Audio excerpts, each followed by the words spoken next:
নমস্কার, learn history with Jayanta চ্যানেলের পক্ষ থেকে স্বাগত জানাই। আজ আমার আলোচ্য বিষয় হচ্ছে যারা বাঁকুড়া বিশ্ববিদ্যালয়ে পড়ছো তাদের আমি ডিএসসি 1 পেপারে সাজেশন নিয়ে রীতিমতো আমি হাজির হয়ে গেছি।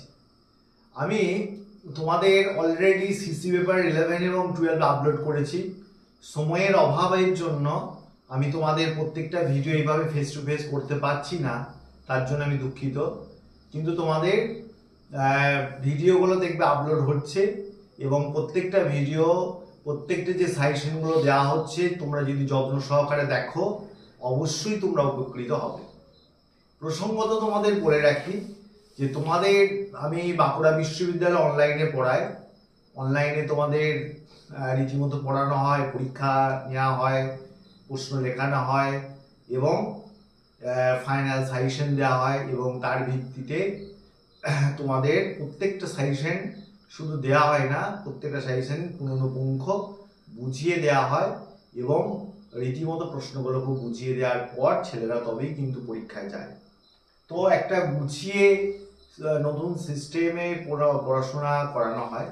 তো তোমরা যদি নেক্সট সেমিস্টার থেকে যদি কেউ পড়তে চাও আমার সঙ্গে সরাসরি যোগাযোগ করতে পারো, অথবা তোমার যদি কোনো ভাই বোনরা থাকে যারা ফার্স্ট সেমিস্টার সেকেন্ড সেমিস্টারে উঠছে তাদেরকে তোমরা বলতে পারো, ঠিক আছে?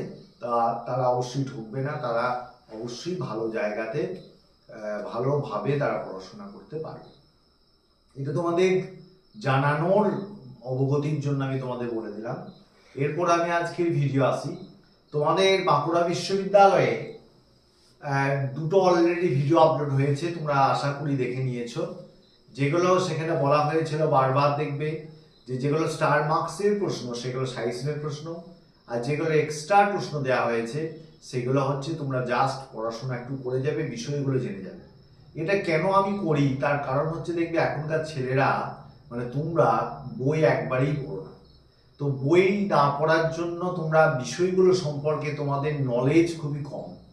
তো এই জন্য তোমাদের যদি প্রশ্নগুলো একটু এদিক ওদিক হয়ে থাকে তাহলে যাতে তোমরা সেই বিষয়গুলো সেই টপিকগুলো পড়ে যদি যাও তাহলে তোমরা কিছুটা হলেও লিখে আসতে পারবে এবং তোমরা কিছুটা হলেও নম্বর তোমরা গেইন করতে পারবে। এই জন্য তোমাদের এক্সট্রা প্রশ্নগুলো দেওয়া। তো এক্সট্রা প্রশ্নগুলোও কিন্তু যে খুব মানে ইম্পর্টেন্ট নয় তা না, প্রত্যেকটা প্রশ্ন ইম্পর্টেন্ট, কিন্তু সাজেশন দেওয়া প্রশ্নগুলো সব থেকে বেশি ভালো করে করবে। তো আর কিছু কথা বলবো না, আমি তোমাদের সাজেশনের দিকে চলে আসি। তোমাদের ডিএসসি 1 পেপারটার নাম হচ্ছে হিস্ট্রি অফ দ্য ইউএসএ। সালটা হচ্ছে 1776 থেকে 1864। তোমরা জানো তোমাদের সিলেবাসটা কিছুটা হলেও মানে সংশোধন করা হয়েছে এবং মার্কস ডিভিশনটাও দেখবে তোমাদের লেখা আছে 4 নম্বর 10 নম্বর মার্কস। আগে ছিল কি না 5 নম্বরের মার্কস ছিল, 2 নম্বরের ছিল, 2 নম্বরে 5টা লিখতে দিত, কিন্তু এখন দিচ্ছে 4 নম্বরে এবং 10 নম্বরে। তো সেই অনুযায়ী তোমাদের সাজেশনটা করা হয়েছে, তোমরা সেইভাবেই তৈরি করবে। তো তোমাদের মডিউল মোট সিলেবাস অনুযায়ী, বারবার বলছি সিলেবাস অনুযায়ী, এটা কোনো জায়গাতে পাবে না, কোনো ইউটিউব চ্যানেলে পাবে না, সিলেবাস অনুযায়ী তোমাদের সাজেশনটা করা হয়েছে। মডিউল 1 থেকে একদম মডিউল তোমাদের সিলেবাস অনুযায়ী 7 পর্যন্ত।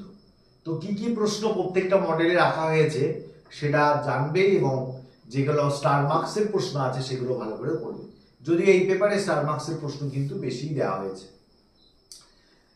মডিউল 1-এ দেওয়া হয়েছে 1 নম্বর প্রশ্ন এবং অবশ্যই স্টার মার্কসের প্রশ্ন, এবং এটা খুব ইম্পর্টেন্ট প্রশ্ন একটা, চুক্তিভিত্তিক শ্রমিকের ওপর একটি টিকা লেখো।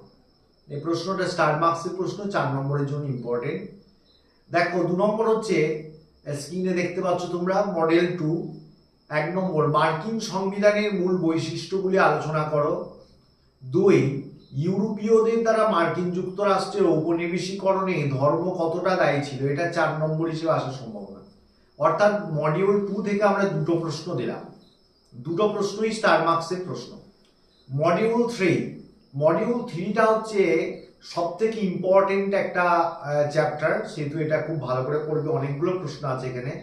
1 নম্বর প্রশ্ন দেওয়া হয়েছে জেফারসন হ্যামিল্টনের বিতর্কের ওপর একটি সংক্ষিপ্ত টিকা লেখো, বা কোশ্চেন এরকম দেয় জেফারসন হ্যামিল্টনের সংঘাতের প্রকৃতি আলোচনা করো, এটা 4 নম্বর হিসেবে আসতে পারে।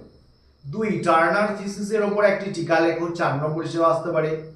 3 জন মার্শাল কিভাবে মার্কিন যুক্তরাষ্ট্রের সুপ্রিম কোর্টকে আইনের অভিভাবকে পরিণত করেছিলেন, এটা 4 নম্বর হিসেবে আসতে পারে। 4 অ্যান্ড্রু জ্যাকসনের নীতিগুলি পরীক্ষা করো। 5 জর্জ ওয়াশিংটনের বিদেশ নীতি সংক্ষেপে আলোচনা করো, বা এই প্রশ্নটা এইভাবে দেয়, সংক্ষেপে জর্জ ওয়াশিংটনের বিদেশ নীতির বৈশিষ্ট্যগুলি আলোচনা করো, একই উত্তর। 6 নম্বর হচ্ছে তোমার সোয়ানি প্রপেট এর কৃতিত্ব আলোচনা করো, এটাও 4 নম্বর হিসেবে ইম্পর্টেন্ট। আর 7 নম্বর বোস্টন টি পার্টি সম্পর্কে একটি টিকা লেখো বা কি জানো, এই প্রশ্নটা তোমাদের 4 নম্বর হিসেবে।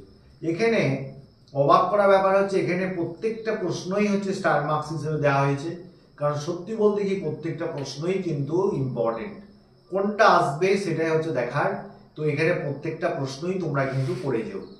মডিউল 4-এ তোমাদের একটা প্রশ্ন রাখা হয়েছে, তোমাদের মডিউল 4-এ আরো 2-একটা প্রশ্ন মানে দিলেও দেওয়া যেত, কিন্তু আমি দিইনি, তার কারণ তোমাদের সাজেশন করার নিয়মই তাই। 2-একটা যে চ্যাপ্টারগুলো বেশি ইম্পর্টেন্ট সেগুলো থেকে বেশি দিলে তুমি বেশি কমন ওখানে পাবে, কারণ ওখান থেকে একটা 10 নম্বর 2টো 5 নম্বর পেয়ে যাবে, তাতে তোমার সব প্রশ্ন কমন না থাকলেও অসুবিধা হবে না। মডেল 4 ঊনবিংশ শতকের দ্বিতীয়ার্ধে মার্কিন যুক্তরাষ্ট্রে কিভাবে শিল্পের প্রসার ঘটেছিল, 1 নম্বর, এটাই প্রশ্ন, এই প্রশ্নটাই এখানে রাখা হয়েছে মডেল 4-এ। মডেল 5-এ 2টো প্রশ্ন দেওয়া হয়েছে, 2টো প্রশ্নের মধ্যে একটা এক্সট্রা প্রশ্ন, একটা স্টার মার্কস।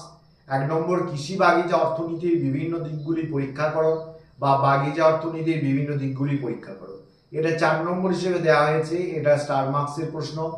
2 আমেরিকায় ব্রিটিশ উপনিবেশ স্থাপন চুক্তিভিত্তিক ও দাস শ্রমিকদের দ্বারা সহজতর হয়েছিল, মূল্যায়ন করো, এটা 10 নম্বর হিসেবে দেওয়া হয়েছে, কিন্তু এক্সট্রা প্রশ্ন। মডিউল হচ্ছে 6, মডিউল 6-এ একটা প্রশ্নই রাখা হয়েছে, মনরো নীতির মূল বৈশিষ্ট্যগুলি উল্লেখ করো, খুব ভালো করে যাবে। গতবারে মনরো নীতি বলতে কি বুঝে এসেছিল, এবারে বৈশিষ্ট্যটা আসতে পারে, এবং এটা স্টার মার্কসের প্রশ্ন।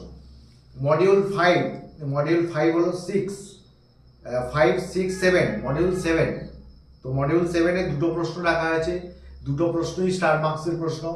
1 নম্বর কৃতদাসদের মুক্তি আন্দোলনের উপর একটি টিকা লেখো, বা কোশ্চেনটা এরকম দেয়, দাস প্রথা বিলুপ্তিকরণ আন্দোলনের উপর একটি সমালোচনামূলক প্রবন্ধ লেখো। আর 2 আমেরিকার উপর গৃহযুদ্ধের কি প্রভাব পড়েছিল। এই হচ্ছে তোমাদের সাজেশন মডিউল 1 থেকে মডিউল 7 পর্যন্ত। এবং দেখো বেশিরভাগ এই পেপারটাই, যেটা তোমাদের 11, 12 বা ডিএসসি 4-এও দেখবে এক্সট্রা প্রশ্ন প্রচুর দেওয়া আছে, কিন্তু এখানে কিন্তু এক্সট্রা প্রশ্ন কম হয়েছে, মেন প্রশ্নই বেশি আছে। তো এখানে মেন প্রশ্নগুলো আশা করছি তোমরা খুব ভালো করে পড়বে, এবং যদি এটা ভালো করে পড়ো এই পেপারে কিন্তু যথেষ্ট তোমরা কমন পাবে, এটুকু বলে রাখতে পারি। এবং এগুলো খুঁটিয়ে কোনো কোশ্চেন বাদ দেবে না, যে কোশ্চেন বাদ দেবে সেটাই দেখবে আসবে, এটা মনে রাখবে। এই জন্য এগুলো খুব ভালো করে পড়বে, ঠিক আছে? তো যাই হোক, তোমরা ভালো থেকো, এবং অবশ্যই তোমরা আমার চ্যানেলটাকে সাবস্ক্রাইব করে রাখো এরকম ধরনের ভিডিও পাওয়ার জন্য, এবং লাইক শেয়ার সাবস্ক্রাইব করতে ভুলবে না। অবশ্যই একটা লাইক করে দেবে, এবং অবশ্যই কমেন্ট করে দেবে যে কেমন তোমাদের ভিডিওটা লাগছে, তোমাদের প্রশ্নগুলো, তোমরা যে প্রশ্নগুলো পেয়ে কেমন উপকৃত হলে সে সম্পর্কে একটা ছোট্ট কমেন্টস করে দেবে, তাহলে আমরাও তোমাদের এই কমেন্টসগুলো দেখে অনুপ্রাণিত হব, ঠিক আছে? যাই হোক, তোমরা ভালো থেকো এবং ভালো করে পড়াশোনা করো।